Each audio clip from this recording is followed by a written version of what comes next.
Hey, everybody. Welcome back to the PetaPixel podcast. It is Chris Nichols here, and I'm joined by my two good friends, Jordan Drake and Jaron Schneider. And us three make up the PetaPixel podcast. We've got some great news stories for you guys this week. So first off, Red has released a new global shutter camera system, full-frame global shutters that make some insane promises. You're going to want to check that out. As well, Keyword's insane. It is insane. As well, OM System has released a brand new flagship OM1 Mark II. This is interesting because it hasn't been that long since the original OM1. They've also got a couple new lenses. You want to stick around for that. Capture One, more software companies laying off people. Definitely an interesting story to their significant restructuring. And Hasselblad's 907X gets a brand new 100 megapixel upgrade. And on that same token, we're going to be talking a lot about medium format today. Plus, we've got lots of questions we want to answer, tech support, and we always read, never reading the comments. You'll want to stick with that. So let's get to our ad, and then we will get back to the podcast. Take a breath, Chris.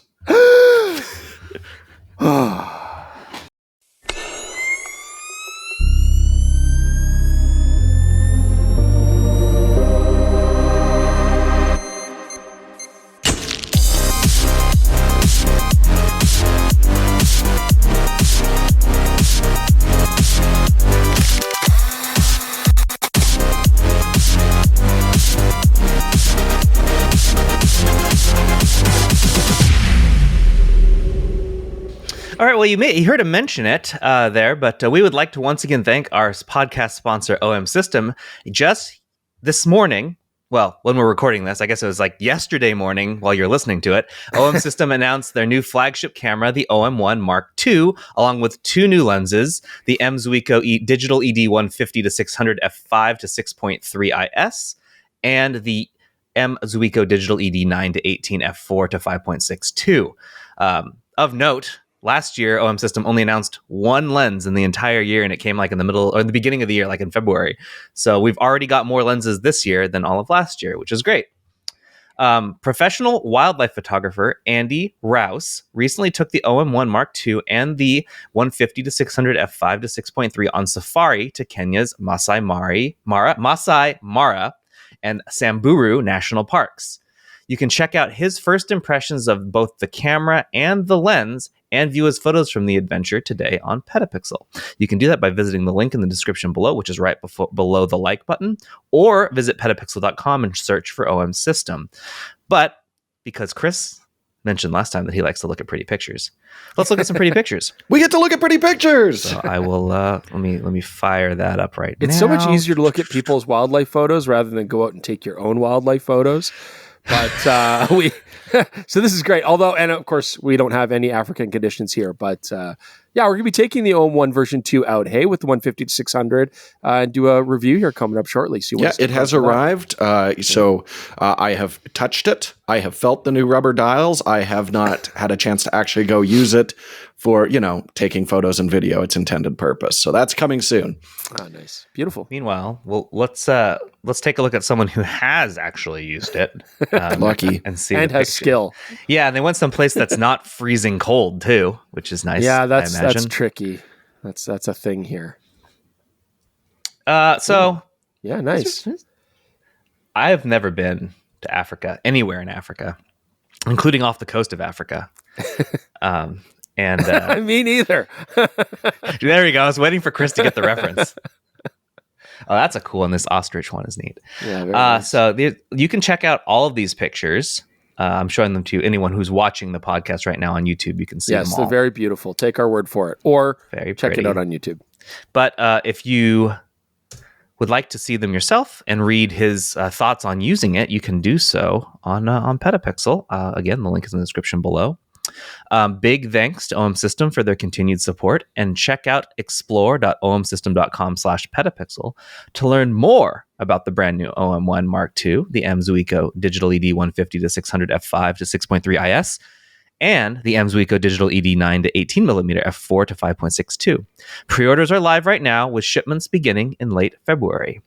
Thanks again to OM System for sponsoring the podcast. And keep your peepers on our channel, because we're going to have an episode coming out shortly. Yes, so right. Of icicles. We're going to photograph icicles with telephoto lenses. I'd love to know if anyone listens to the podcast but is not subscribed, but I'm still going to demand it from them. So. Okay, so let's talk news, because this was a very busy week in news. Like we had a completely different set of stories in here that I usually log them as the week goes on, stuff I want to talk about, and I basically replaced all of them yesterday because there was more stuff that came in that I thought you guys would want to talk about more. So the first thing, and I know Jordan really wants to talk about this one, is Red has a new global shutter camera that makes some insane promises. Jordan, what do we mean by insane promises? Well, first, I want to express my frustration on a recent morning where we published our A9 III review, where the linchpin of my conclusion was like, well, where are you going to find a full-frame cinema camera with a global shutter? Yeah. The A9 III is the only game in town, baby, and refreshed PetaPixel. And unbeknownst to me, the embargo lifted on the new Red cameras, which have full-frame global shutters, which is extremely exciting. Now, Red is no stranger to having global shutter cameras. They've had them on some of the lower-end models, but not a high-resolution one, and especially not a full-frame. So that is really exciting. The big interesting thing is they're quoting the exact same dynamic range specs that they had with the previous, like, just backside illuminated version of this, which was a fairly fast scanning sensor, but certainly not like as quick as we're seeing with the latest stacked sensors, and certainly not a global shutter. And when they announced the A9 III, we said, like, as expected, there is less dynamic range in this sensor. That's what we've seen historically whenever there's a cinema camera version with a global shutter. And Red is claiming that that is not the case here. I mean, they specifically didn't say it has the same DR as our previous camera, but they listed the exact same specs on it. And for that matter, 17 to 20 stops of dynamic range getting wrapped in a, even if it's 16-bit capture, which very few cinema cameras are, just sounds baffling to me. So I'm really looking forward to seeing some outside testing on this. And this is not a brand new thing. It's not like, hey, Red has posted some numbers that don't entirely seem to reflect reality when they quote dynamic range. I mean, for the long time. I mean, I remember specifically when we were shooting A Walk Down to Water, which you can watch on YouTube, a great short film that I was able to DP on a Red Dragon 6K. And I believe that was quoted at 15 and a half stops, something like that. Mm-hmm. And it was not in that ballpark at all. Once we actually started running camera tests, I would say closer to like 12 and a half, beautiful image. And I expect this will have a beautiful image as well. But I'm really, really skeptical until we actually see some numbers come out. Cine D always do really nice testing, News Shooter. I don't know if we'll get one to maybe we should reach out to Jim, like, hey, Jimmy, we would love to finally do a review of a Red Cam.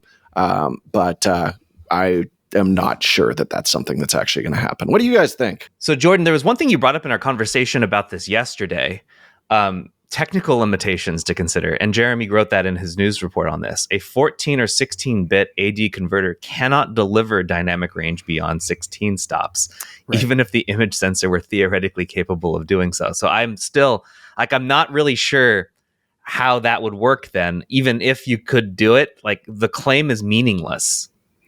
Yeah, I mean, basically how they would have to do it is some sort of proprietary way to encode like a log type curve, because we can encode, 14 stops in a log curve in a 10-bit recording. Generally, when you're looking at raw data, that's linear. And yes, you're absolutely going to hit a threshold with that. So I'm not sure exactly what they're doing there.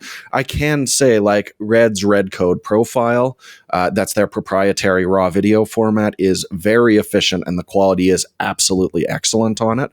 But I haven't used it in the last few generations here. So again, that's something I'm going to be very curious to find out exactly how they're doing it. You'd think that's something that they would talk up a little bit more. But like I said, they've already had these claims in their previous cinema line.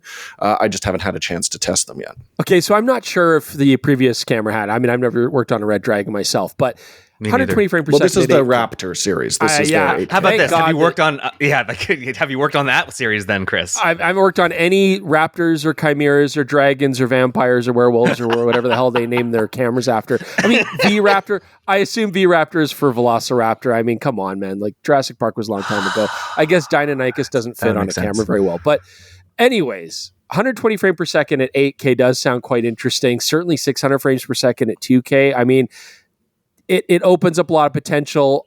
I guess the real thing here is we have to keep in mind that although the A9 III now has competition, this is a very expensive camera, right? I mean, we're talking like cinema, like what, $30,000 to $45,000 US, depending which model you get, and all the 45. extra accessories you need to pay, which are thousands of dollars. Well, it starts at 30. So, I mean, it's a little more affordable than I thought instead of 45. For the little guy. It's a different class of camera. The XL is 45, yeah.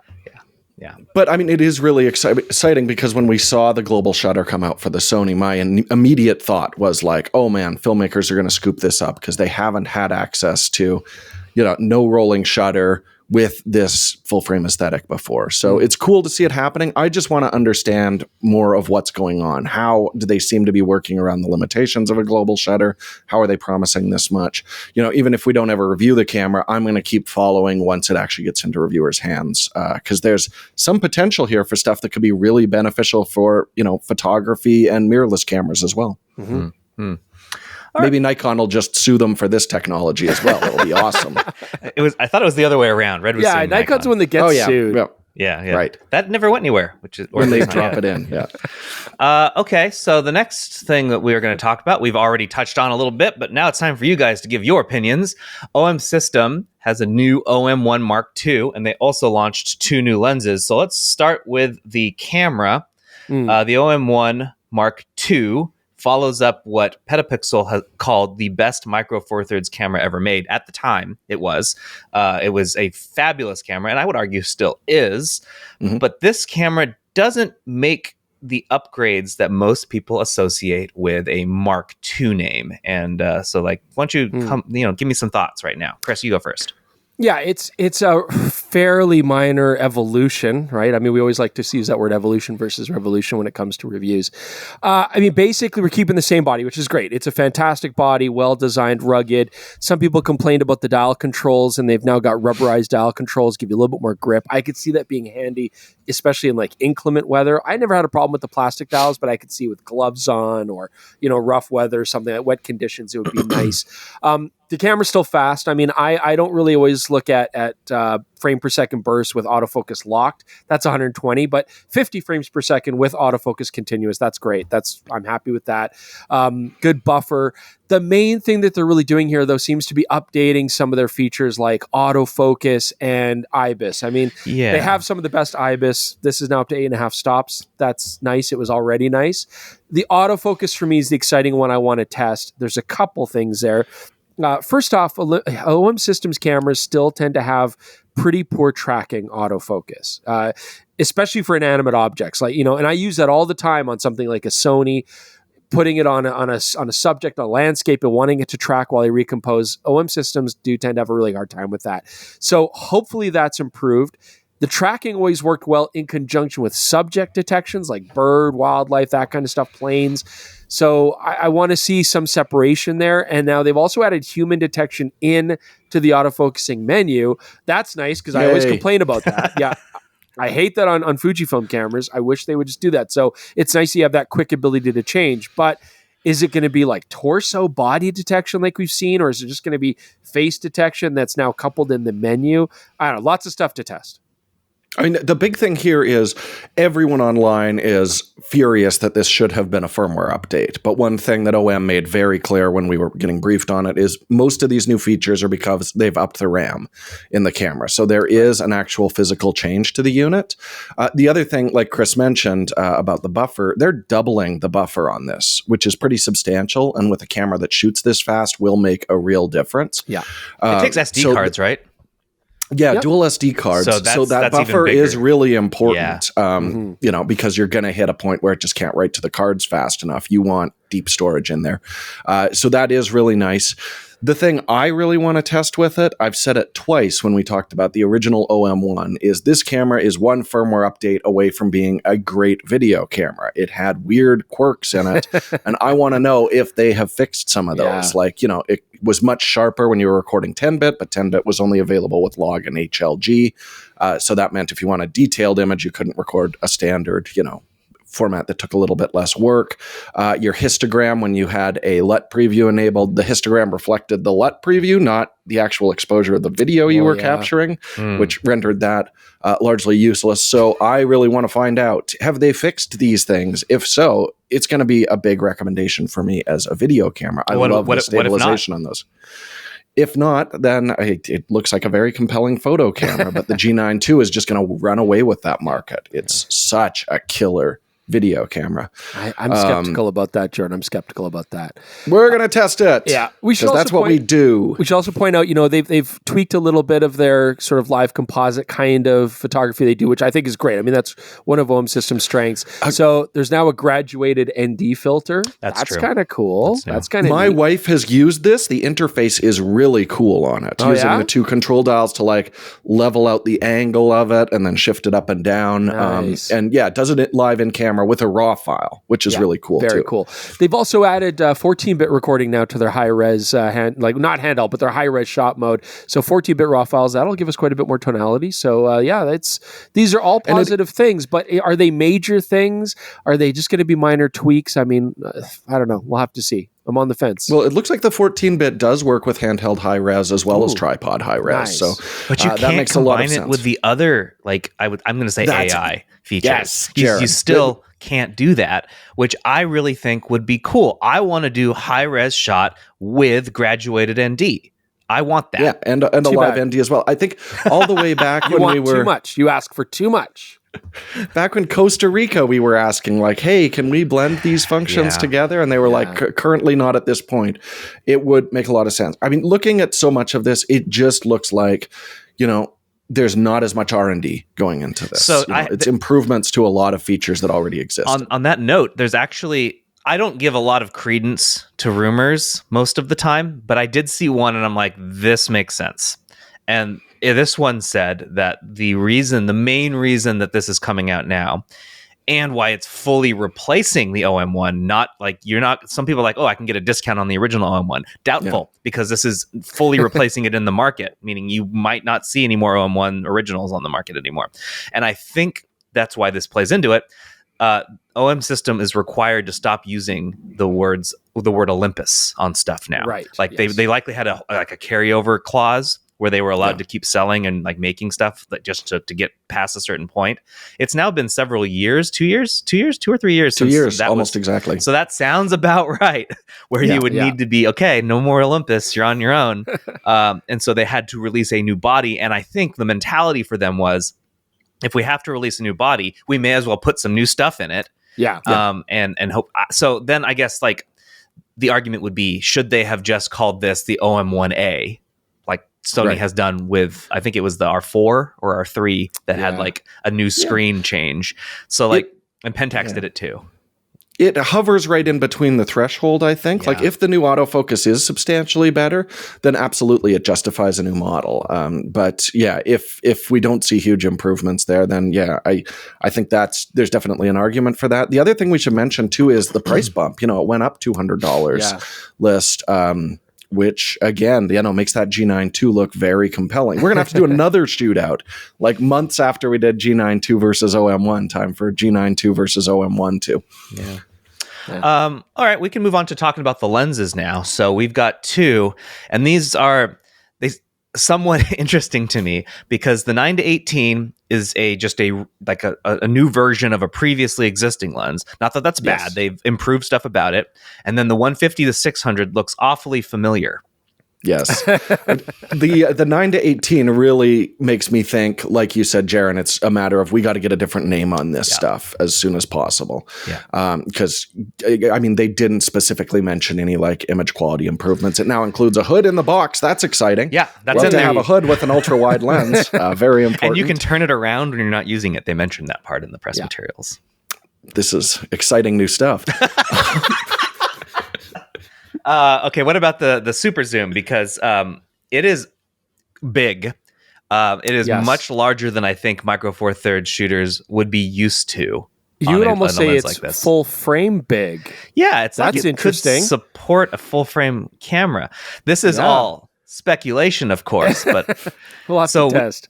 we looked at this lens side by side with another lens that has the same focal length and aperture range. Yeah. And then we looked at the lens, like the actual optical arrangement, and they were Very the same. similar. Yeah. No, they were the same. The same? Oh. Yeah. So so I want to point this out. There's nothing wrong with this, in my opinion.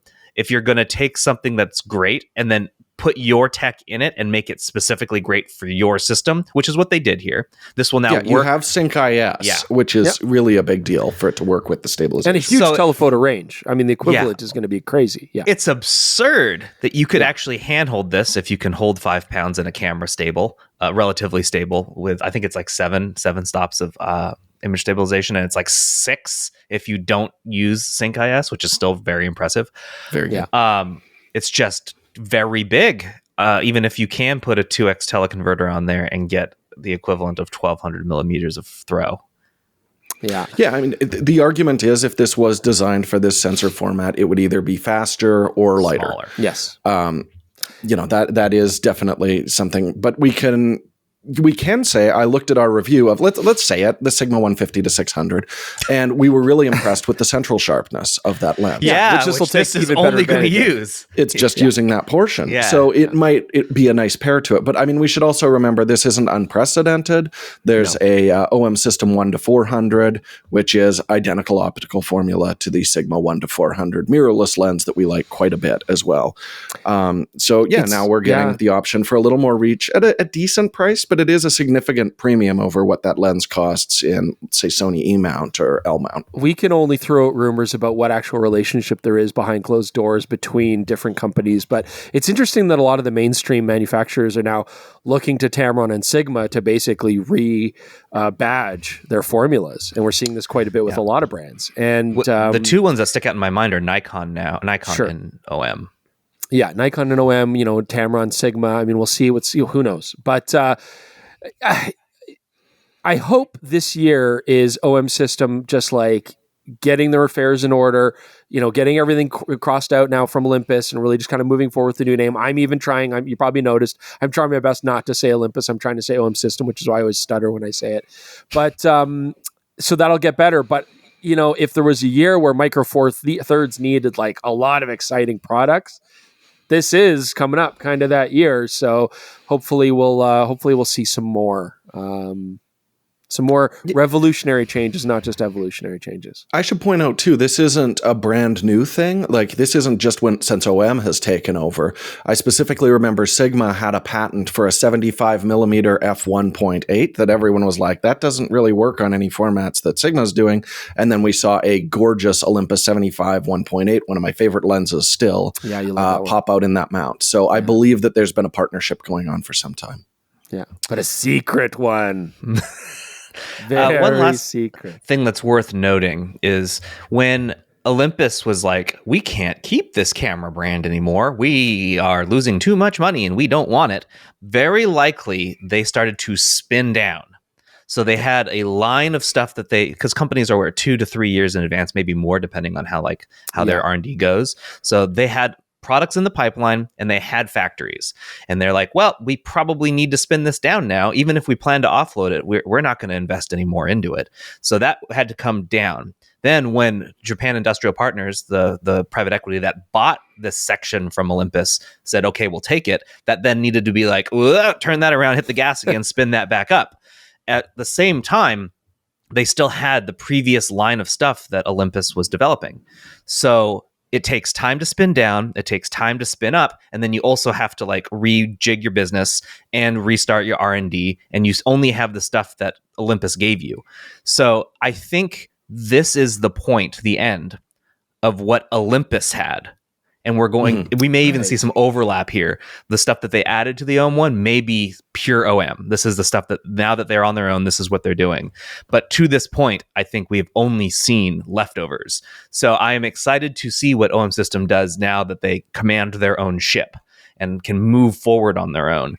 Hopefully that results in some really cool stuff, like maybe putting a dedicated AI chip in the camera so that we can combine multiple AI features like long exposure and multiple ND and multi-frame. That would be cool. I And want an that. OM10 and a Pen F. Yeah, bring damn back it. the pen. I want the pen. I always like the pen series. Okay, so we got to move on because we got so much stuff still. I just want to touch on this in case anyone was curious. Capture One has been having a terrible year. They, after announcing that they were going for the ditching perpetual and moving for the subscription model, Yeah. most people were very unhappy. And the people that were around that were communicating with press at that time ceased being there last year. And then there was a chunk of like 6 months where Capture One spoke to no one. And then at the end of November, suddenly they started talking again. And now those people are gone. Capture One is laying off a number of staff. We did not get an exact number, but we know that it affected at least the communications division, probably more. And they have confirmed that, yeah, they are laying people off amid a significant restructure, which I don't know what that means. It's anyone's guess, but stuff does not look great at Capture One.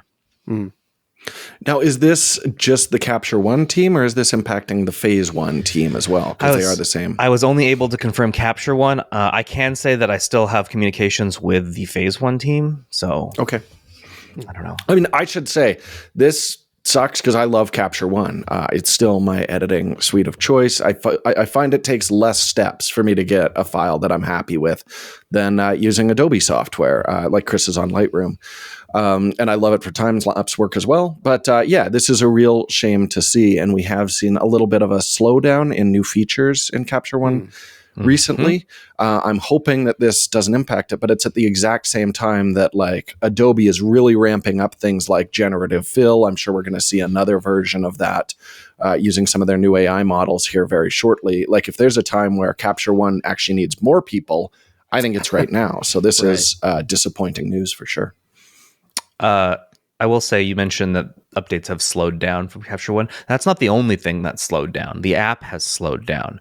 We, a couple years ago, and it has not improved, stopped using Capture One in our benchmarking of computer performance because the data was all over the place. Stuff that should have been faster got slower. Stuff that should have been slower got faster. It made no sense. And so we were forced to just be like, well, we have to go with the software that is at least consistent. And that's what we're doing now. I would love to add Capture One back. I think Capture One is basically the high-end pros number one choice. And unfortunately, it just hasn't been at that level. And many are very upset with the way Capture One handled moving from perpetual to subscription. So yeah, it was very confusing. I mean, we even had press briefings where they were like, the main story out there is not what we want to get. There's still options for perpetual license, but you won't get new camera models. So it's like, well, that's not really an option for most people, especially it's high-end software. You know who buys new cameras are high-end professional photographers. Correct. Yeah. All right. So the last one is going to bleed directly into our main topic. So we'll start there. We're going to talk about medium format today. And to get us to that point is Hasselblad, who announced a new 100 megapixel back for the 907X. This is not the same as the X2D. This is a different body that is very much more stylized. I think it's a much cooler looking system. Oh, it's beautiful. Yeah, the idea here is not just to take cool pictures, it's to look cool while doing so. Right. And this is a new back that we will be testing on PetaPixel. We have it in hand right now with half of our team. You guys will get it soon. So let's break down what this thing offers. Yeah. Chris, you've looked at it, I'm sure. Well, I've looked at it physically. I haven't touched a Hasselblad camera in a long time, unfortunately. You're going to. I promise. It'll touch your hands as long as you don't get violently ill. So, I mean, just to point out, so the 907X is not new. That's been around for a few years now. That's their ultra thin. Basically, it's like a lens mount that transmits autofocusing and EXIF data and stuff like that. But the back is cool because it's modeled now to look like a classic 500 series back. It should still work on a lot of the other systems, right? Like you can take this back and put it, I believe, on like the XCD and H's and stuff like the HCs. Can you? That'd be cool. I believe it works. This is compatible with 500 series. Analog and the H series, but bear in mind it's a much smaller image circle on this. Yes. So usefulness will be a little restricted. You can also use the lenses on the 907 as always. So I mean, we've seen this 100 megapixel sensor before, which is great, right? I mean, everybody seems to now be all in on the 100 megapixel medium format sensor, which we love. I mean, it looks super sexy. I would absolutely love to use it. I don't know how many people are going to put it on their 500 series bodies, but that is an option. I personally never liked that look system. even cooler. That's who. Yeah, it looks super cool. Looks I never rad liked as that all body. hell. Had I held on to it, we could test one, I guess, or we could borrow one. But, I mean, they're clunky, but I definitely want to try the 907X body because it's so compact. You have lenses that are going to work just great with this, and I like the terabyte of storage built in. I think that's a neat idea. I mean, Hasselblad seems to be doing that a lot lately. I don't know. I mean, I feel like we've seen the image quality before. Yes. Tell us where. Fujifilm. I mean, the other Hasselblad cameras. I mean, it's been around for a while now. But yeah, 64 ISO base. I think that's interesting. We'll see. We'll play with it. It's sexy, and it's super lightweight. You could take this anywhere. So I think this puts a lot of pressure on something like that Phase 1 camera that we played with, which is designed for travel. I even just looking at this would probably much rather take this. So of note, this is an $8,200 system. That is without a lens. That's a lot less money too. How much was the Phase? Oh god, what was it like? 63,000. Yeah. But I mean, let's remember that is a larger sensor. That is the step up, the 150 with the same kind of technology. So there's a couple things. Like basically at this price, they're giving you the option. If you're planning to use it primarily as a digital back, this makes a ton of sense, like Chris said, to keep the size and weight down. But it's very similar to the price of an X2D, which gets you a viewfinder, physical external controls on it, a lovely grip, the orangey, yellowy shutter button, which is just gorgeous. Yeah, that's so. Which one is prettier? Okay, it's this one. The new one is prettier, right? The old one was pretty good too. So they're giving you kind of either option for that, which I think is very smart. I like, except that X2D is not modular, so this would be a fun thing to throw on. Even like if you want to use it as a digital back for like a 4x5, the image circle is incredibly small, but you could shift it around to get a massive image out of that. I think it makes a ton of sense for Hasselblad to do this. So I think this is a good way to bleed into our main topic today. It's like the state of medium format. What is out there? Who is it for? What's it supposed to do in the opinion of photographers and in the opinion of companies? What do they think it's supposed to do? And do you agree with that sort of thing? So let's start there. What's available and who's it for? And like, how should we be feeling about this? Because medium format comes up regularly. I would say every 10 years, you feel like it's having a resurgence.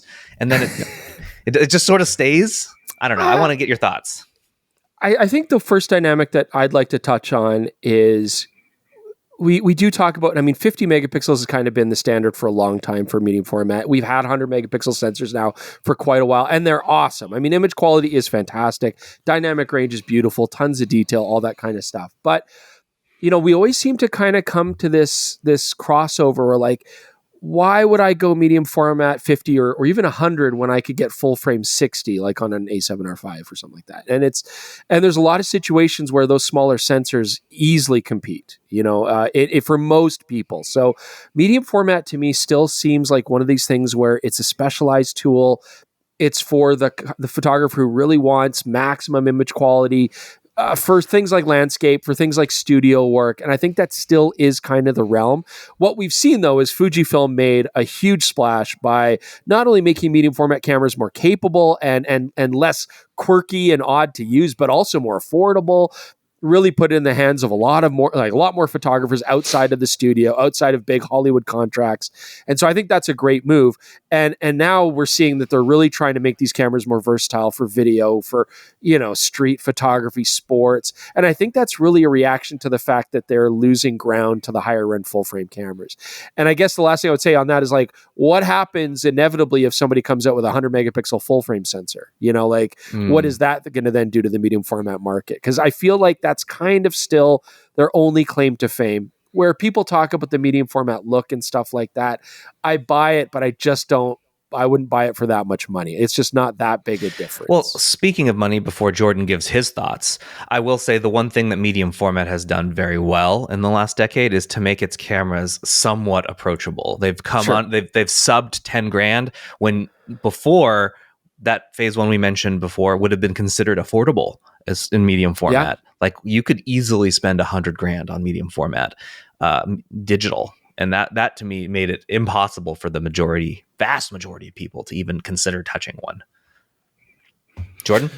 Yeah, I want to kind of put it in historic context because it's really early digital days where medium format became this completely inaccessible, for only the highest end, like Chris said, like doing movie posters and stuff like that. When we had these $50,000, $60,000 medium format back systems that was like Phase, Hasselblad kind of owned that. But back in the day, I mean, a lot of people could get an affordable, like I loved the Pentax, 645, 6.7 systems. TLRs, things like that. There were affordable ways to move up to a larger negative and see a pretty substantial image quality bump. Like, remember, if we're looking at it in terms of stops, which is how we like to think in digital terms now, like 645 is a stop and a third more light gathering on that. So it was very similar to the same upgrade you'd see going from like APS-C to full frame or micro four thirds to APS-C.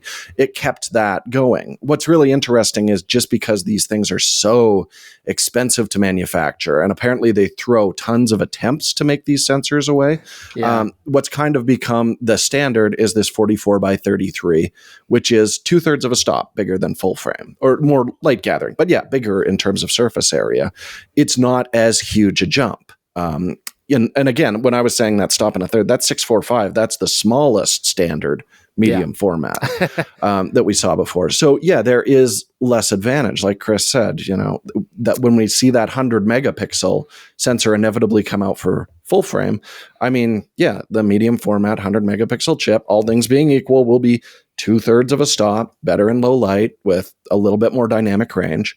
But it's not that huge jump. And I think that's a dynamic that's not really going to shift until we see like huge changes in how sensors are manufactured, where they can start affordably making, these classic 645, 6x6. But if that happens, all these digital lenses that they've made aren't going to cover the surface area. So they're going to have to start from scratch again, which Hasselblad and Fuji are not going to want to do. And that's what puts us in, a weird position right now. And of course, the cameras are going to be physically larger. The lenses are going to be physically larger. I mean, that's just the way it has to be. I feel like even the enthusiast photographer back in the 70s, you could clearly see the difference between 35 millimeter film going up to 645 or 6.7 for sure. I mean, it was a very clear, noticeable difference, especially with larger prints. And we just don't quite have those same advantages. And that being said, I think medium format is still going to be the realm of the artist for sure. I think it's still going to be the realm of the studio photographer. And I think that's great. And it's wonderful the prices come down. I think it's a silly argument now to try to say like medium format camera, you have to have it for this kind of photography. That's where it's changed. I could see a wedding photography in the 80s. It's like, yeah, that does make a big difference. But now it's like, no, a full frame camera is going to basically do everything you need it to do. And it's going to do it well, and it's going to do it faster, and it's going to focus quicker. And that's still the way it is. And so I don't know if it's really worthwhile making medium format cameras faster and better focusing. Obviously you should, but I'm saying, is it really that necessary? I think it's really coming down to medium format is going to go to the realm of the artist who just really wants to have the largest, the highest, and the best, but not by a huge margin. Like you really got to think about the context of what your work is and how you're going to use it. As a photographer, though, yeah, it's super fun and it's super cool. And I love that we're seeing moves in the medium format camera industry, like we just saw with this Hasselblad, of making things sexy and beautiful and compact and really just, desirable. And I kind of wish we'd see a lot more of that in the full frame market. I do think also one big thing a lot of people talk about, the full frame aesthetic, and we've done a video kind of debunking that. But what really needs to be remembered is a lot of these manufacturers are making incredibly good lenses that are only available in medium format. I've seen people say like, I bought a Fuji GFX because I want to shoot with that 110 mil lens or the 30 millimeter lens, which is a totally valid reason to go over to those over to the medium format systems as well, I really like a square aspect ratio. I think that's a big part of why I've gravitated to Micro Four Thirds. I like to compose that way. Our friend Nick Devlin said, all pictures should be either as boxy as possible or as wide as possible. There should be no middle ground. 3:2 is an abomination. And I do kind of like that mentality. I enjoy composing in a more square format. I mean, I love Nick Devlin. Of course, I want a Hasselblad X-Pan as well. But Nick Devlin is crazy. He's a madman. He's a madman. Miss you, Nick. But yeah, there's aesthetic reasons to go over to those. It's just not as much technical, the way that a lot of people like to say you can never touch the medium format look. No, you absolutely can. But you might like shooting square, and you might like using some of those beautiful new lenses. I mean, they're not square enough, Jordan. I mean, I feel like if it's full not square, we're going to get there. If it's not going to go square, like native square, then it's not square enough. So I love 3.2. I love all the formats, but I feel like it should really kind of be a premium kind of realm where you can play around a little bit with style and I still want that digital TLR. I don't know how many times I have to say it before it happens, but I complain enough and it happens because I think that would be very interesting. Now we're talking about, you're getting great image quality, you're getting a unique shooting experience. But trying to make medium format cameras compete against large format cameras, full frame cameras. So when you say TLR, so that's like the Rolleiflex, Rolleiflex, yeah, Rolleiflex. How do you say it? Rolleiflex, yeah, like a Rolleiflex. So like a top down. So your square. whole argument is pure aesthetically. Then at that point, you're not but also shooting experience, right? That's what I meant. Changing. So it looks cool. The way you use it is unique, and then that's it. Because you're not going. You're arguing we're not going to win. Let's say I'm medium format. I'm not going to win in the future on image quality forever. I can't because to most people. You can always stay ahead. I mean, there's no replacement for displacement, right, Jordan? Stop saying that. I do like saying that. So, like, the reason I bring this up is one of the you mentioned that your dynamic range is better, which is true. At base, high ISO has been typically horrible on medium format. It's gotten better. But it's gotten very good. Yeah, but it's not going to win there either. I feel like it's more just like how much do we actually need? Like how much better image quality do we honestly need at this point, right? I mean, we've already seen this plateau. We've talked about it before on the podcast where image quality has plateaued, right? So now the realm is going into AI, the realm is going into multi-image composites, the realm is going into, trying to get rid of rolling shutter issues, right? Like we can't really do much more for image quality. Like, how much more do we need for our output on a 6.7 inch phone screen max? Yeah, right? Steve Jobs argued we didn't need more than 12 megapixels. No, and he if you want to be really cynical about it, you probably don't. But most people. So again, the context of it. But I feel like full frame cameras have reached a point where, God, we've got great images. Like I don't know if I've ever sat there and been like, I wish I had just a little bit more dynamic range in 99.99% of the situations I've been in. Nor have I even said like, I wish I had more megapixels, honestly, right? Like, so I feel like, how do we then make that whole thing more enjoyable for the photographer? We can only push the fantasy of a superior look, image quality, and capability so far, right? And I think that's kind of starting to fall apart. So now we got to look. You're saying you've basically made it clear what you want medium format to do and what you see as its future. Jordan, do you agree with him, or do you have a differing idea on this? Well, I just quickly want to roll back to the high ISO thing very quickly because the classic medium format sensors sucked at high ISO. You'd never shoot them above 400. Yeah. The new ones, because they're based on the same designs, are excellent. And you're getting 2/3 of a stop better high ISO performance than like an A7R5 that's based off basically identical technology. Yeah. I think it's the same way for. And I mentioned last week on the pod, one thing that Fujifilm is doing that I absolutely love is they're saying, here's our second base setting. I believe it's 3200 on that sensor. We're just always going to shoot it here in software. We're going to brighten it to the ISO that you selected in the camera. And that's giving you a whole hell of a lot more highlight information than what other camera manufacturers are doing. So in that regard, I would argue they might be better they are better in low They light. 2/3 of a stop better because they're 2/3 of a stop bigger. It's all, is that enough to justify the difference in price? What I really like about Fujifilm is they're bringing back things to where they were in film. Like enthusiasts, a lot of them are shooting with Fujifilm cameras right now because they like the look, and it is, not cheap, but it's an approachable price for it. Yeah. And I think that's great. I think that's really smart how they're doing it. I don't know a ton of pros shooting GFX system, but I know a lot of enthusiasts who really enjoy it for the reasons we mentioned. Absolutely. And because, they want the biggest sensor possible. That is how photographers are wired. We should also point out, like, large sensors are great for photography, and absolutely, but for videography, it could actually be detrimental, right? Having that physically larger chip, it's hard to get fast scan rates. Higher megapixels are not good when it comes to video resolutions. I feel like you proved that with the recent GFX. So it's like, great, throw it in there, try your best, like innovate for sure, but you're at a marked disadvantage, even going into the game. And I just feel like, back when we had cars that had 80 horsepower and then we came with a car that had 120, that you really noticed a difference. But a car that has 600 horsepower and now has 650, you're just not going to really care, right? So anyways, we'll see. I want a TLR. That's all I want. I just want a TLR. Okay. Just make a TLR. What do you want, Jordan? Yeah, well, Chris, you mentioned cinema, which I think is really interesting. Is we had the classic Alexa that was a Super 35, very similar to APS-C. Then they brought out the Alexa 65, which is like basically medium format. Some gorgeous films were shot on it. Then they brought out the LF, which was very close to a full frame. Guess what all the cinematographers are using on feature films right now?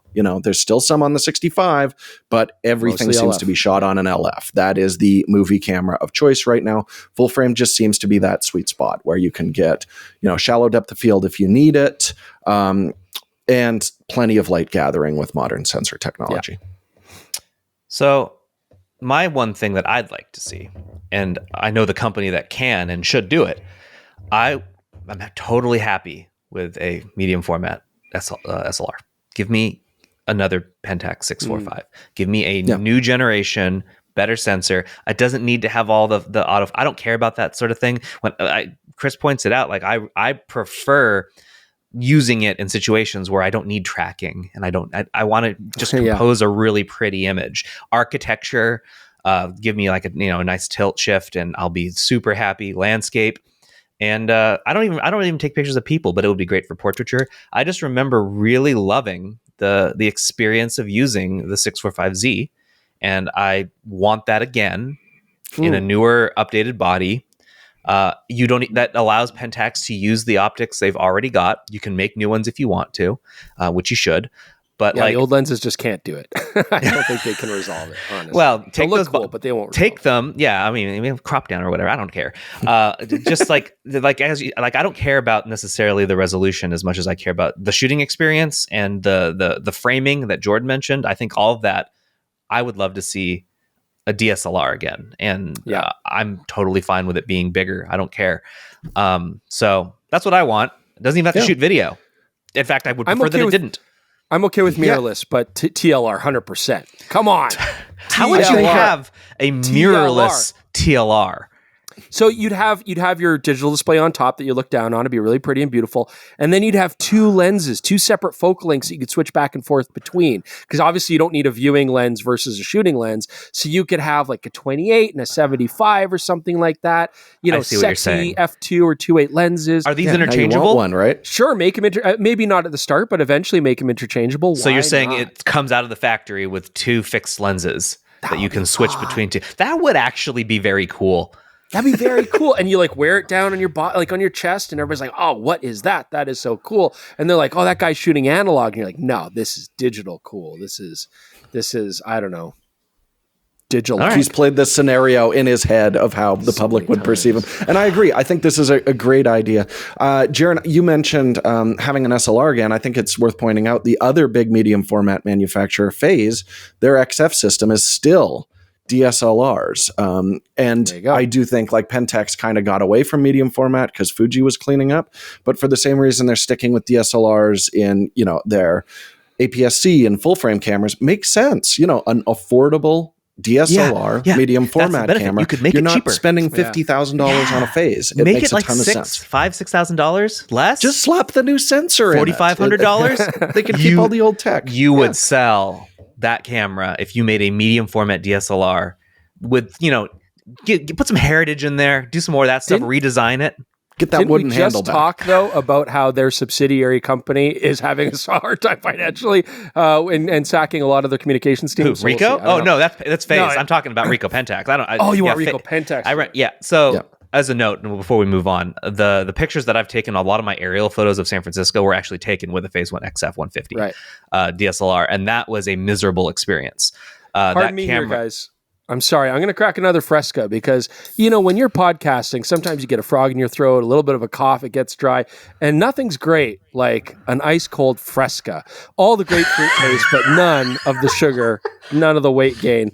I just think Jaron and I fantastic. getting a piece of this ad revenue as well, or is it just going to you? Do I need to take out a Pepsi, the new taste for a new generation? No, I just enjoy Fresca, and I think all podcasters should also try an ice cold Fresca. Just one of the most refreshing ways to keep your career going online.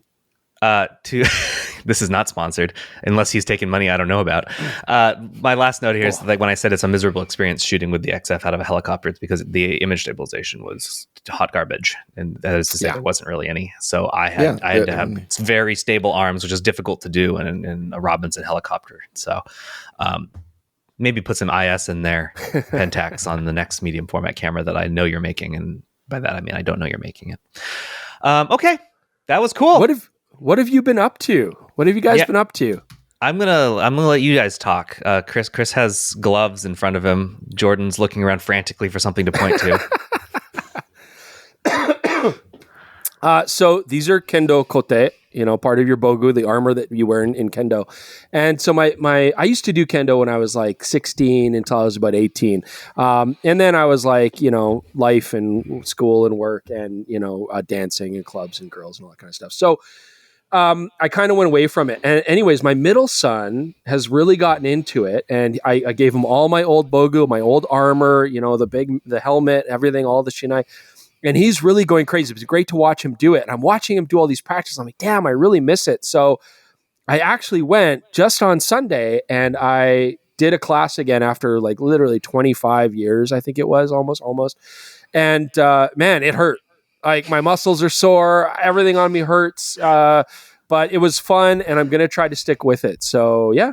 Going to do some kendo from now on. So how's your son's toe? Didn't he tear that up a couple weeks ago? Oh yeah, yeah. You get hurt. I mean, it's a macho sport. You got to take a beating and be okay with it. Like protect the face and the hair. That's my one request. I will protect the face and the hair. But man, like both of our livelihoods depend on that. Old man, like hour and a half, and I was ready to throw up. But we'll see. I'm going to stick with it. And, I think you should. My body still aches, but yeah, you'll become tougher. You'll be tougher and even less stronger. time for video games. So there you go. So I'll never that's play actually one of those okay because kendo is a real life video game. Yeah, that's how you can think of it anyway. Well done. Oh man, Jordan, do you have anything to add this week? I'm pretty empty. I don't do anything new other than build Gundams, and nobody wants to hear about that anymore. Don't let them ruin this for you, Jaron. This is your passion. I've been very busy this week. You'll all find out why on Thursday, and because we just dropped a smartphone shootout that was a huge lift, but. Yes. Late at night, my wife and I have restarted because it was the 25th anniversary and they brought all the cast back and everything, the surviving cast of The Sopranos. So we've started watching that again. And that thing still totally slaps, feels completely contemporary. They shot it on film, so it doesn't look dated. It's the 4K transfers of it are just stunningly beautiful and so well shot. What was that you said about nostalgia? Oh, it's cancer. Yeah, but it stops when I turned, let's say, 16. That's when I developed taste, I think. It's contextually. It's pre-16 that I have a real problem with. It's universally based for all of us on when you turned 16. No, I think it's important to go back to things and be like, was that actually good? And in the case of The Sopranos, like, holy hell, yes, that was absolutely great TV. Holds up like crazy. You telling me the Land so Before I'm not going to say that this is a nostalgia-based thing. This is a good taste-based thing. Yeah, the Iron Giant if you is haven't still watched it, exactly. But I was rewatched it as an adult, and I've been like, "Hey, the Iron Giant is still brilliant. I'm going to watch it with my kid again tomorrow." Anyways, The Sopranos is the Iron Giant of TV. And if you haven't seen it, now is a very good time to check in because all the seasons are finally remastered in 4K, and it's great. So and 46 James trigger Gandolfini warnings. forever. 46 trigger warnings before every episode. Yep. All right. Let's move on to tech support. Yes. And we're going to start with a speak pipe from Tim. Let's listen in. Hey, Jaron, Jordan, and Chris. Thank you for all the excellent content. Truly appreciate everything you guys do. I come today with a gear question. I currently have a Sony A9 that I use as an everyday camera. I picked it up used a few years ago, and I pair it with a 35mm and a 7300, both from Sony.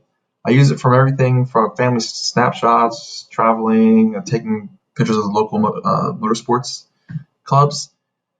And I find myself in this constant internal battle of wanting something newer that also is perhaps better with video, but also feeling like nothing compares to my A9. And the price of, say, a new A9, the A9 III, I just find prohibitive for my enthusiast nature. I've considered the Fuji X-T5 and also been eyeing the Lumix S5 IIX recently, but I wanted to see if you all could recommend, if you had any recommendations for something that would give me a comparable experience to my A9 while not breaking the bank, or if I should just keep rocking my A9, accept how great it is, and just get some superior glass. Thank you. So, Tim, thank you for this. Before we go further, and I might be crazy, it's probably because of aspartame and acesulfame potassium that I drink, but I feel like we already answered the speak pipe earlier. Did we? I feel I like don't we believe did. so. We've seen it on the schedule and it got moved. Maybe that's what it is. I've got thoughts. I've got apologies. So on that same note, I actually thought we also answered it too because I've read this one multiple times. It just kept getting pushed. So So we got to help Tim out. He's been waiting forever for an answer. Tim, I got thinky thoughts. So you mentioned getting a camera with newer technology for better video performance, which that was the big Achilles heel of the A9, A9 II. Yeah. They really kind of held back a lot of the capabilities it should have had. And then you're looking at cameras in other lens mounts. I would say just get a secondary body that's very good at video. Grab like a ZVE1, or I really like the FX30 if you're okay working with a bit of a crop. But the Sony lens lineup is fantastic. I wouldn't switch systems necessarily for it. And I would really discourage you, if you're buying for video, away from the X-T5. The X-T4, the previous version, is actually a better video camera than that. Or move up market and look at like the XH2S or something, if you really like the Fuji handling and design and stuff. But my recommendation, get a second Sony body that's good at video. Now, the only thing I'd throw in there, I mean, the Lumix S5 IIX is interesting. Don't I look radiant? Yeah, I mean, Jordan loves it. I mean, that would require. I hope it's in focus right now. You are. It is. Those are great cameras. You'd have to buy new lenses. Well, he's not heavily invested though. I mean, he mentions a 35 and a 70-300, like not terribly a huge investment. You'd have a camera that could kind of do everything. He's not shooting like advanced stuff. He's shooting motorsports, but I think he can handle some motorsports, certainly family stuff, travel, that kind of thing. So I don't know. Now at first I was like, yeah, stick with Sony, and I still think that's a great choice. But I'm like, if you're going to jump systems entirely, why not the Nikon Z8? Because it's pretty expensive as well. Because he mentioned, cost is definitely a concern. If you're going to buy one body that does both high-end modern video and photography, that is where it gets a little bit trickier. Because if I was Tim, if I was doing like motorsport stuff, family stuff, travel, I would not want to lug around two bodies that are required for. I'm unique in that. One over each shoulder. Yeah, and a gimbal. Family time. Yeah, family time. That's what Jordan does, and it's an experience to behold. I don't know. I personally would rather have like one camera that's good. Maybe still Sony. I mean, A7 IV is a good choice too. But there it is. Yeah. There's another Sony plug for his favorite camera. Oh no, A7 IV. I said. Oh, A7 is your favorite camera, not the R5. Okay. I mean, the A7 V, it's a A7 R5 is actually not bad for video. I think it gets slagged a little bit harder. Yes, you got to crop it down, but the quality is actually not bad. I like Jordan's recommendation there. Moving on, because FX30, Tim. Now you got to take two cameras. Good luck with that. It's a very small, light camera. You'll enjoy it. We got great. An email from Gavcorn. Hey guys, I'm ready to put on my big boy pants and step up to a mirrorless system. I would love to see a shootout between the OM5 and the R8. Both look great with their specs, but what is more practical for every day? With similar pricing, can the OM5's unique features of live composite, starry sky AF, and live ND, plus the retro looks, outperform the might of a Canon full-frame RF sensor and low-light performance?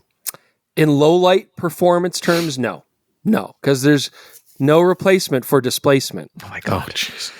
I mean, look, Starry Sky AF is great. I mean, it works well. It simplifies the process. I love the composite features, live ND. That's all. But for low light shooting specifically, no. I mean, a full frame camera will destroy it every time. As far as every day, more practical. I mean, the Canon R8, both cameras focus nice. I mean, the Canon R8, I would say, is maybe a little bit more consistent focuser. It's a great camera in its own right. It handles beautifully. I do personally love the practicality of Micro Four Thirds for things like traveling, going out in the rugged woods and stuff like that, where you might do adventure photography or something. But for low light performance, I think you'll find that's where it's gonna hinder you.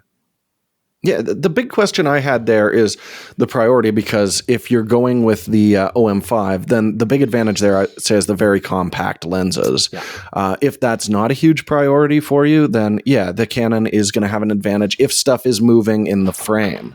I think that's really key, because don't forget the OM, if you're willing to drag a tripod out there or even shoot with the handheld high-res mode, you can get better low-light performance out of it by stacking images. It's not going to be like quite a full-frame sensor, but certainly close to APS-C. And if you shoot it in the 80-megapixel tripod mode, then absolutely you could match them. Just dump a little bit of noise reduction on there, and you'll get a more detailed file at the end of the day. But that's on a tripod at night. If you've got moving subjects, then no, the R8 is just going to mop the floor with it. All right, moving on. We got another speak pipe. This one is from Sida. Let's listen in. Hi, Jaron, Chris, and Jordan. This is Sida from China. I have a question regarding video. I shoot family videos and 180p is good enough for me. But I see articles and videos saying that even though I only need 180p, I should still shoot 4K, because in that way the final 180p video will be oversampled from 4K, which makes it more detailed, I think.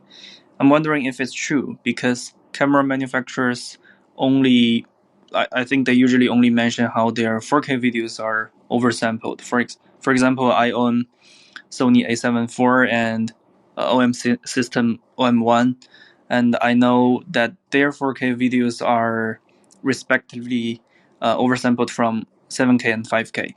But I think they didn't mention how their 180p videos are sampled. So are they also oversampling their 180p, or should I just shoot 4K for the best image quality? Thanks in advance. I love the podcast. Looking forward to season 2 in 2024. Bye. Yeah, this is on a case-by-case basis. A lot of cameras have substantially worse 1080 than their 4K. It's so that they can avoid overheating the camera is generally the reason for that. That's why you'll see like unlimited record time in 1080. But then if you go to 4K and it's oversampled, it'll still overheat at the same rate as when you're recording like the full 6K or 8K. Right. We see that all the time. So because of that, if you are concerned about quality, I strongly recommend shooting in 4K, downsampling to 1080. I mean, the file sizes tend to be quite similar on most modern cameras, and there are a few exceptions, like Panasonic has really beautiful 1080p. For some reason, the XH2S from Fujifilm has really nice 1080 as well, even though it's clearly not oversampled because it doesn't overheat as quickly. But yeah, if detail is the most important, shoot 4K, drop it in a 1080 timeline, you'll get a more detailed image. Yeah. If you're worried about overshoot everything, always record. But if you're worried about overheating, then that's where the 1080, or for like live streaming and things like that, that's where it makes sense. But yeah, I'm on a Panasonic right now outputting 1080. They do a nice 1080 image. If I were recording this on like, you know, a Sony or the OM would be a good example, I'd record in 4K, output 1080. I mean, Hasselblad, I shoot the OM1 and I shoot it. I was using it in 1080 a lot. And since going to 4K, even just if I am going to go back down to 1080, there's a significant benefit in sharpness. The standard 1080 is not that sharp out of that camera. So Yeah, good suggestion. And Sony 1080 is bad. Let's just go on the record about that. It's bad. Yeah. Canon's used to be bad, but I like this one, so I'm fine with it. Yeah, like some cameras do a good job. Next one is another email. This one is from Game Dev Zim. Is there any camera app combination that would allow a photographer to take their photos as normal, but review the shots they just took on a connected phone or tablet? Hopefully without having to transfer files, but if the file transfer is required, so be it. I know there are apps that let you control the camera from a phone or tablet, but that doesn't seem to include previewing the photos. I also know that cameras can wirelessly transfer photos or proxies to phones and tablets, but that takes more time than mirroring the preview on a camera itself to the mobile device. My use case, which I tried and failed at, was a portrait shoot where I wanted the clients to see through the images I was taking on a larger tablet screen in near real time. Thanks again for all you, Chris, and Jordan do.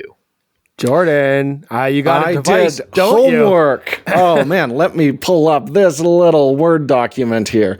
Okay, so the first one I can speak to is the Panasonic Image app, which I actually use. And that is kind of a great ideal situation in that it'll send full-size files to your phone or tablet that your client could look at with auto syncing on that. So you pop a photo, it moves right over there.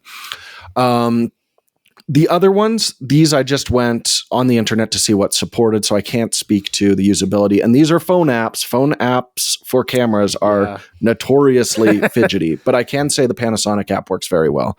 Sony Imaging Edge Mobile also gives you full-size tracking transfer with auto syncing, so you could bring those full res ones over. Canon Camera Connect does do full size, but you have to manually go and pick which files you want it to move over, which might slow down things for your client.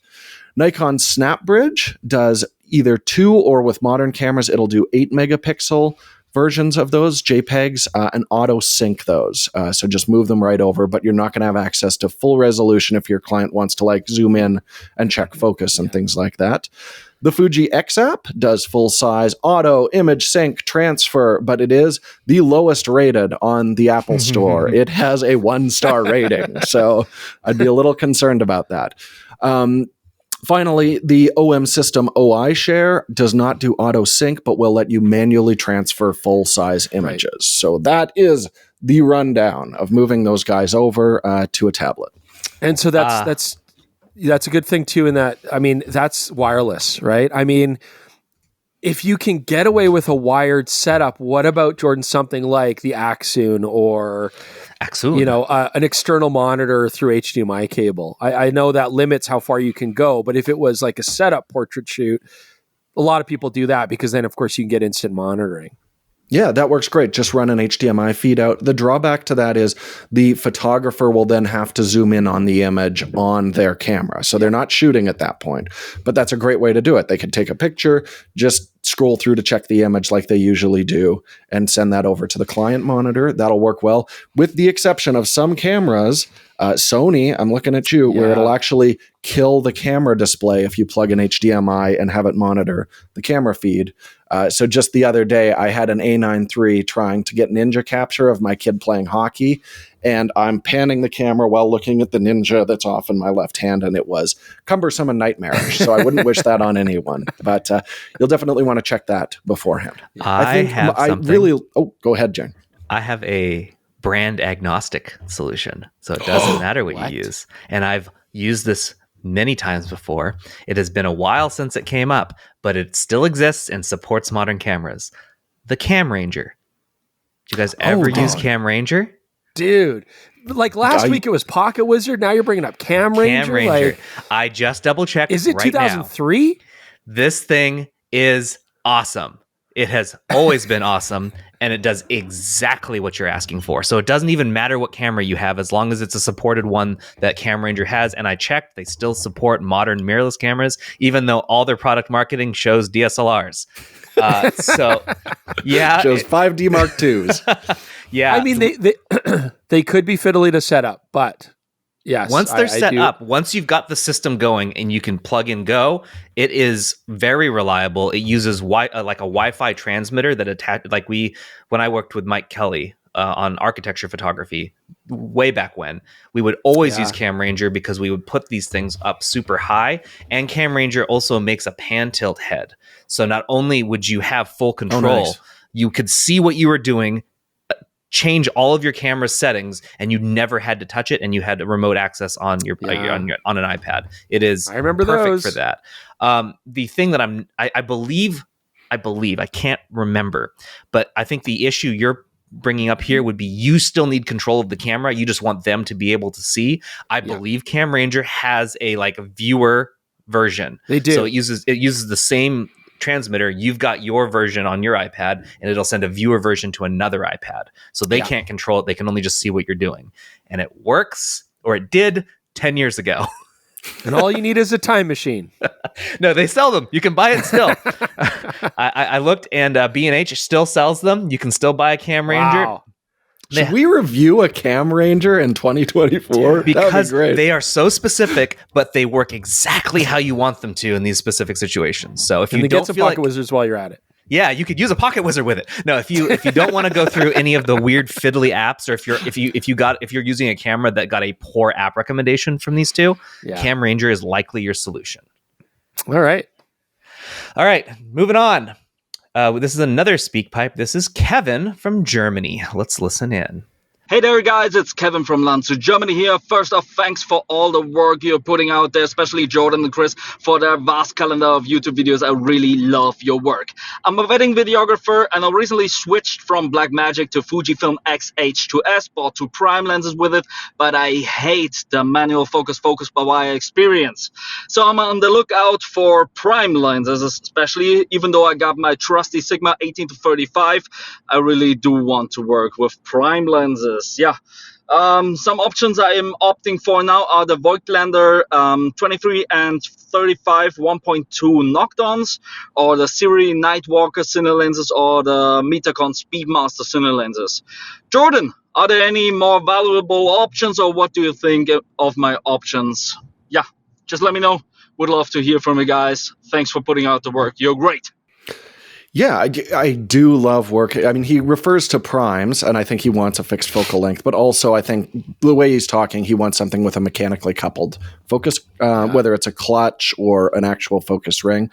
The difficult thing is they mentioned 3 options there, which I have not used any of. I can speak to previous Voigtlander Cine Series lenses, which is they were designed for M-mount cameras. They do breathe like crazy. So if that's a concern for you, and if you're really looking for that manual focus experience, you might not want those visible zooms while you're changing your focus. He said videographer. So yeah, the Voigtlanders are really designed for photography. The Sirei, I've been really impressed with the demonstrations of those, and the brightness is really cool as well. That seems like a really good option. I just can't speak to it, and I'm very curious about the resolution on that.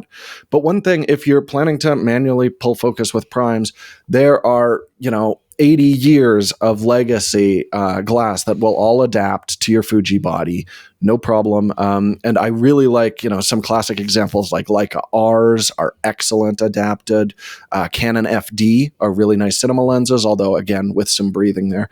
I would do a little bit of digging and experiment with that because you will get, a much better price than looking at modern manual focus optics. The one other thing is Fujifilm do make some primes with clutches that I love, like the 16 mil 1.4, the 23 mil 1.4. All of those have a little clutch so you can properly manually focus with them. And then you'll get full communication with your body. Stabilization will work properly at that focal length. That might be a nice workaround as well. All right. We're going to do a speed dating style round here. So we got 3 more that I want to get through this week because we have a lot more to go through next week. So first is up is another speak pipe. This one is from Mark Fenton. Hello guys, love your show. My question is about finding a lens in the super telephoto range for my Sony A7R III. I use it as a hobby for landscape photography, that sort of thing, and I have access to lenses from 14 up to 200 millimeters, but I'm looking for something that might be a versatile super telephoto sort of lens on a budget. I'd consider used lenses. Looking at some of the offerings from Tamron and Sigma. I didn't know if you guys would have a favorite or preference among those more budget-friendly lenses in that range.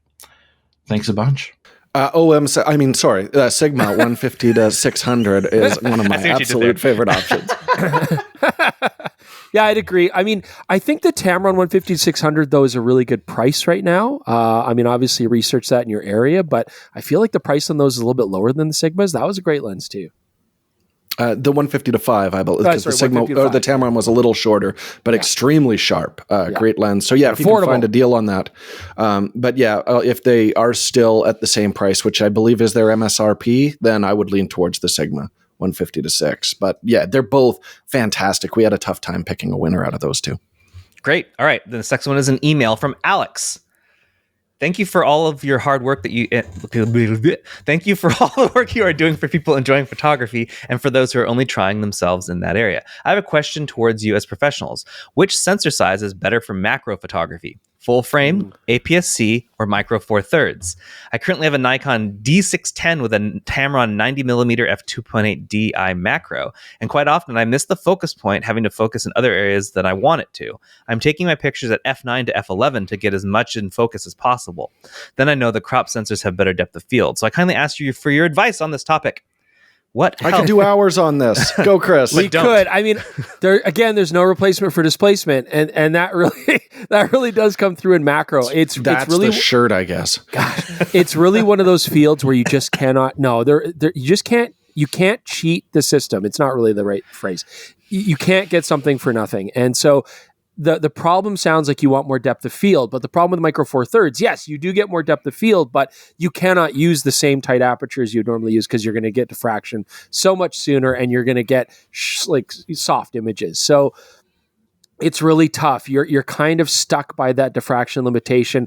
As you go to larger sensors, you get less depth of field, but you can close the aperture down tighter to compensate for that. You're going to get basically the same amount of light, so you can't really get past that. If you're really struggling with getting more depth of field in a macro shot, either have to deal with the diffraction, crank your aperture down really tight, deal with some diffraction, try to use supplementary lighting, or get into focus stacking. Whether your camera supports that. The 610 does not, but a lot of the newer mirrorless Nikons do actually have built-in focus stacking. Then you get to have multiple shots.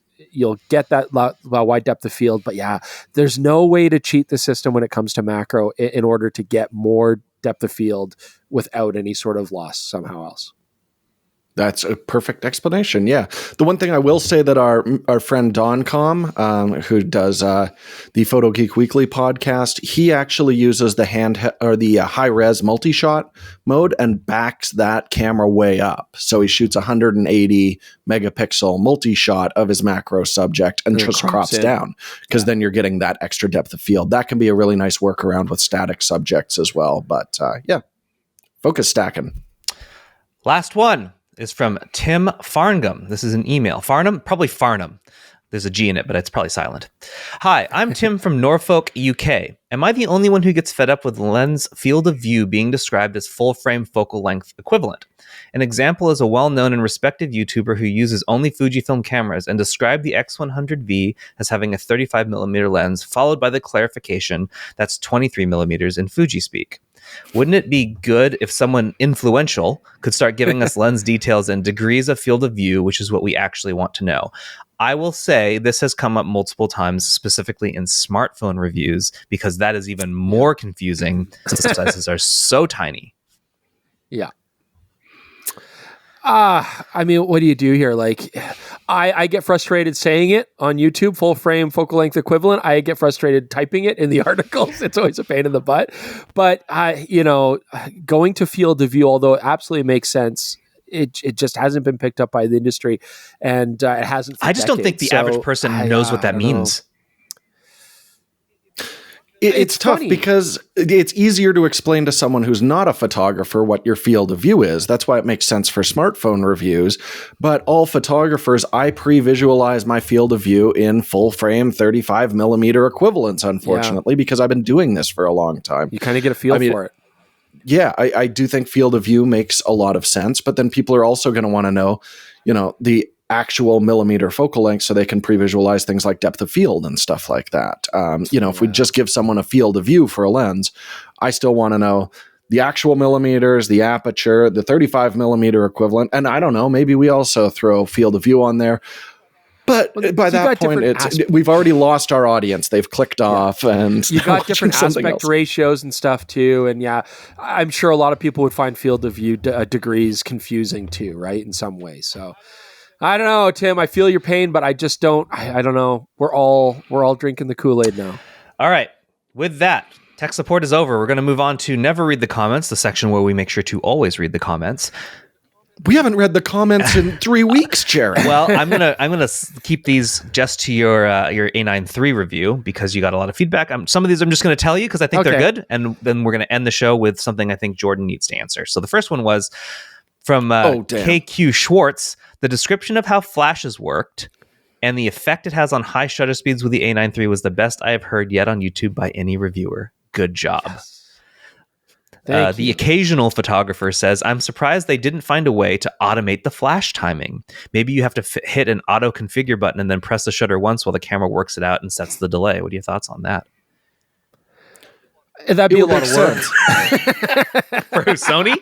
I love that we go, sure. Yeah, it'd be a lot of work on Sony's part. And then you have all these trying to mix with different flash brands and stuff like that. I could see why they're like, I'm glad they gave you the control at all. I'm very glad that's in there. Yeah, well, otherwise it would be unusable if they didn't give you that delay option. But I mean, the big problem there is you'd also have to dial in. It takes my flash this long to recharge because it would have to pop, move it over a tenth of a millisecond or whatever, pop it again, check if that's brighter or darker, pop it again, and so on. And it would be a very time-consuming process, and you'd have to make sure the flash is fully recharged before the second pop. And maybe this is something that they will do, but it would take some extra programming. For even sure. Even if you had to manually pop it yourself and stuff, I mean, I feel like you're still going to have to do a lot of input. In the end, it wasn't. I don't want to say it wasn't that hard. The first time sucked. I was standing in the cold. It was cold. The first time was a real disaster. But with practice, I think you'd find it quite simple. And once you know your own flashes, you'll kind of know your own recipes. So I think that's why they don't. But I get what you're saying. Yeah, it was important to get across this is more complicated than you would expect based on Sony saying sync your flash at any flash speed. It's true. The flash being the limiting factor is what we have to now account for. Ninja Togo said, I wish you would have included good name. I wish you would have included a review of the new composite RAW mode. I thought it would dramatically improve the low light performance. I couldn't remember. Was that in there? Yeah. Did you guys manage to use it? No, I forgot it existed until this comment rolled in. And I'm like, that would have actually been really useful. So first major firmware update on the A9 III. I guess we're also going to be testing. It would be neat to compare that to some of the other compositing things. You could do a whole video about who does the best compositing in camera. Come back to it. Yeah. I do have to say it requires going through Imaging Edge, and I have made high resolution Sony images before. And those are some of my darkest hours. Okay, so I'm not looking forward to waiting back in there. Let's make it more of a political statement where we refuse to review composite RAW mode until Sony makes better software. Why can't you do it in camera? For their own cameras. Other cameras do it. I just assumed it was in camera. That OM1 Mark II. I'm sorry, I assumed it was in camera. If you have to use... Oh, they love pushing stuff to Imaging Edge software. If you have to use Imaging Edge, then no, that's a flat no from me. I'm not using that. I can't think of any. Sony photographers hate Imaging Edge. It's just not a good. Not a good software. All right, last one, Jordan. You actually answered this, but there was a follow up, so I kind of wanted to give you the chance to answer it again and then answer the follow up. Question Everything said, Jordan, would you consider switching to the A9 III for your show? If not, what are the limiting factors stopping you from doing so? How does it compare to your experience with the other cameras you use for the show, and how important are the differences for your workflow? I understand the broader differences, but I just want to hear from you how these impact your style of shooting. So since we're on the podcast, I think it makes a lot of sense. Guys, what was I saying using the A9 III when we were shooting in California a couple weeks ago? You shouted out the word cinematic over and over.